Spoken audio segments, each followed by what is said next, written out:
If you're like me and begin to see ads for Wavebone on Facebook, you're probably wondering how good the quality is, what it looks like in person, is it real wood, and if it's worth the money. So I'm going to do my best to cover every possible detail I can think of so that by the end of this video, you'll hopefully have your questions answered. While they do sell a bigger desk, the headquarter, I have the smaller Star Rover desk and Grand Gemini stands, so even if you're looking at the headquarter, it's still going to be the same build quality, so you should get some value out of this video. Quick disclaimer, Wavebone did send me this desk and stands to review, however is not paying me for this video. There's no affiliate program, so I'm not making money off sales. There's no reason for me to be biased. I'm merely going to spit the facts so you can decide if this desk is right for you. Let's start off with the unboxing and assembly before we go into further detail.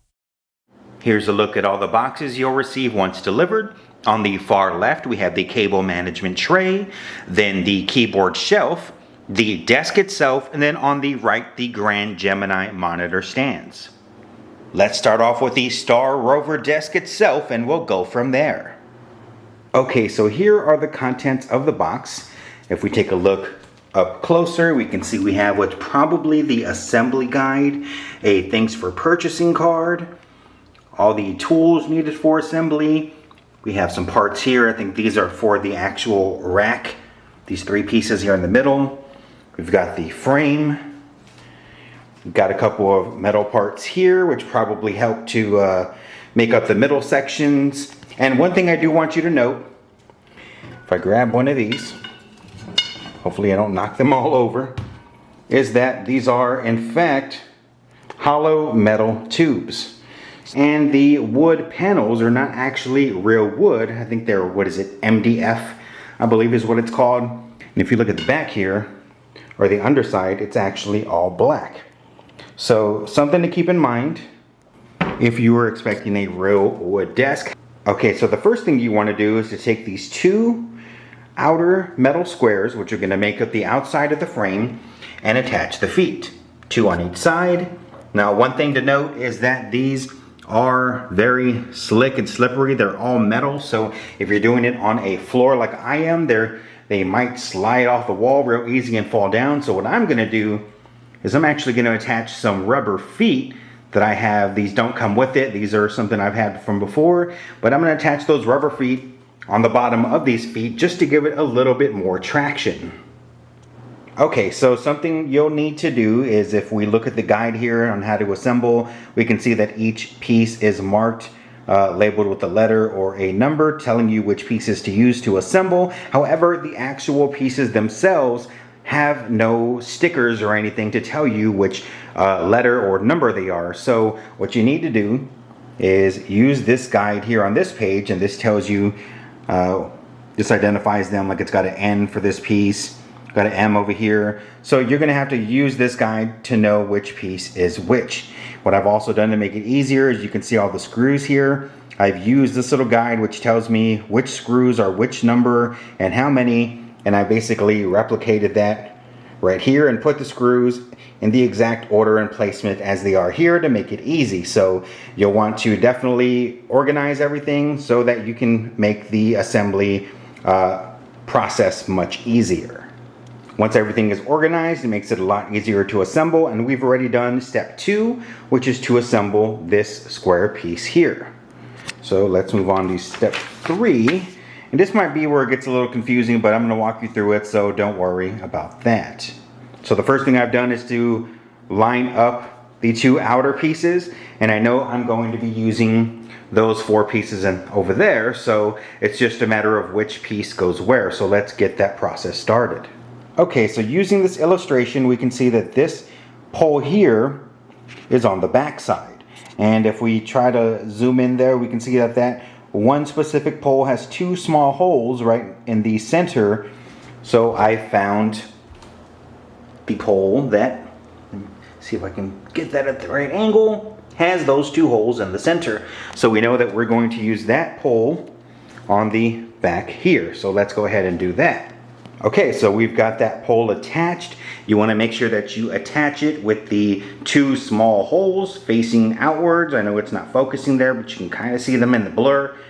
just as it shows in the guide. Don't fully tighten these screws just yet because we want to make sure we leave enough wiggle room to fit in the other poles that are going to go in the center and the other end. Okay, and now we've assembled all 4 bars on top. Whenever you're assembling them piece by piece, I would hold off on doing the tightening until you have this fully assembled. As you can see, I've done the next step too, which is to attach that first square piece that we did to the back of the frame. And now the whole thing is finished. So once you have it in, as far as this, and you've got the frame pretty much done, this is when I would go in and tighten every single screw to make sure that the frame is nice and stable. Okay, so next I went ahead and attached these little brackets here, which are going to be the stand basically, what holds up your rack gear. It's pretty easy if you follow the instruction. There's 2 screws on this side, 2 screws on the outer side. There's 1 screw that connects back here and then 1 underneath here. Pretty simple, just follow the instructions. If you organize the way I did, then you should get through this pretty quickly. So the next step is to start attaching the actual desktop to the frame. And now we have part of the desktop attached. It was just 4 screws on the bottom, and if you're not quite sure which way to place it, just look for the Wavebone logo on the front. That should be facing the front of the desk. And then it does say to go ahead and put the top part on next, but what I'm going to do is to attach the rack mount pieces on first so we have more room to work with, and I'll show you what that looks like once it's on.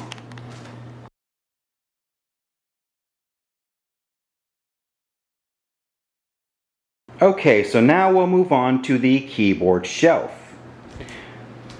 These are the pieces that come with the shelf. And here is the manual and all the screws. And just like I did with the desk, I pretty much lined up all the screws so that they're even with the guide. So not as many pieces as the desk, so hopefully this won't take as long. So let's get that attached. Alright, so the first thing you want to do is to attach the black metal bar to the bottom of the shelf, and then attach the slides to each side. Once you've done that, we're going to attach the side pieces that are going to mount the keyboard shelf to the sides of the desk. Okay, so now we put on these side pieces on each side of the desk, and that's what we're going to use to mount the keyboard tray on. You can see there's 5 different heights. I'm going to use the highest setting, and that's where I'm going to attach the keyboard shelf. Once you've got the rails connected to the sides, then you're simply going to slide the keyboard shelf into its position. The shelf is now fully attached, and of course you can set it on whichever height level you prefer. The last thing for the desk is to attach the cable management tray, which is very simple. I don't know if we'll be able to see here, but if you look on the very back, there's 1, 2, and 3 screws that we're simply going to take out, put the tray in place, and screw them back in using the 3 holes on the tray. The cable management tray is now fully assembled. The keyboard shelf is now fully attached, and the desk is finally complete. This is what it'll look like when done. Now let's move on to those monitor stands. Okay, so the stand's pretty simple. We have 4 feet that we're going to put in these 4 holes along each corner. We'll use these little caps to tighten them into place. Then we've got 3 screws we'll use to attach the base to the bottom of the actual pole or the stand. We've got this little knob that you'll use to adjust the height of the stand. And then you're going to use this plate here. You can see there's 3 screws in the middle to attach it to the top of the pole. And then with the 4 holes on the outsides, we'll use these screws to attach it to the bottom of the stand top. Let me show you what that looks like when done. And this is what the stand looks like once it's fully assembled. Not that hard at all. Everything's good to go. We can see that the top has the exact same pattern as the desk. If we lift it up, it's going to rise up. We'll use that little knob to lock it in place depending on the height that we want. But now that we've got the desk assembled, we've got the stands assembled, let's go ahead and put it all together and see what it looks like once we've got the entire setup.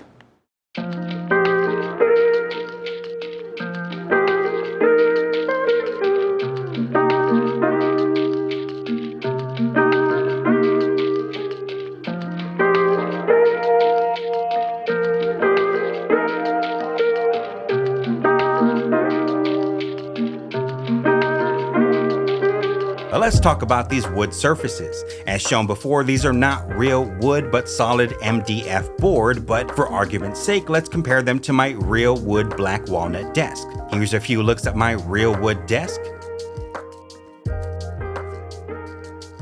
And here's a few looks at the Star Rover. In my honest opinion, since I keep my room dark anyway, there's not really a significant enough visual difference for me to be unsatisfied. When you're all set up, the design looks great and you're more likely to get compliments than asked if it's real wood. The main surface measures a little over 41 inches wide with a depth of about 16 inches, with the upper shelf measuring the same 41-inch width with a depth of about 13 inches. Now, if the wood look isn't your thing, it does come in a black as well. The pull-out keyboard shelf is height adjustable, so should be able to accommodate any 49-key keyboard setup you might have, and even on its slimmest settings still gives you about 3.5 inches of clearance, enough for most keyboard controllers out there. It measures 37 inches wide with a depth just under 12 inches. One of the main selling points for me with the Star Rover is the fact that it has a 3U double bay for 6 total rack spaces, which if you're using this for a home studio is suitable for the perfect amount of gear. 2 spaces for power conditioners so you'll never run out of plugs, a space for your audio interface, a preamp, and even a 2U compressor. It's all the room you could ever want to track vocals at home, and for me personally fits the bill since I'll never need more room.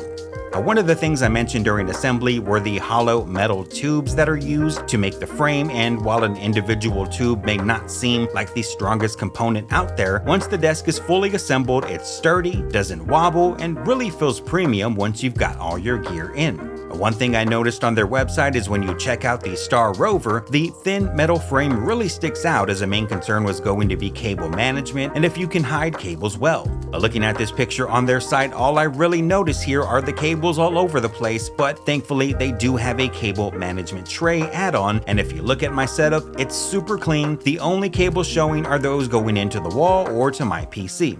Whichever desk you choose, the cable management tray is a must.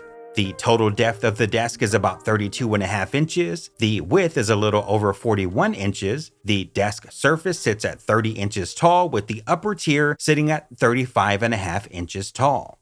Checking out the Grand Gemini monitor stands, the base measures in at 12 by 12, while the MDF wood tops measure in at 9.5 by 9.5. The middle section is a heavy-duty metal pole, which makes the stand height adjustable and can be set as low as 29 inches when you keep them at their absolute lowest, with a max height of 43 inches. They can support monitors that weigh up to 33 pounds, however, I would still recommend isolation and using these with isoacoustic stands, which will make your monitors sound even better. Link in the description. So let's talk about price. Now, I've been watching Wavebone for some time, and I found that they frequently have sales, so I'd recommend you purchase when you can save some money, and in the case of my setup, you'd save $130 off the regular price and end up with a total before taxes of $813 instead of $943. It is worth noting that at the time of this video, they only accept PayPal as a method of payment.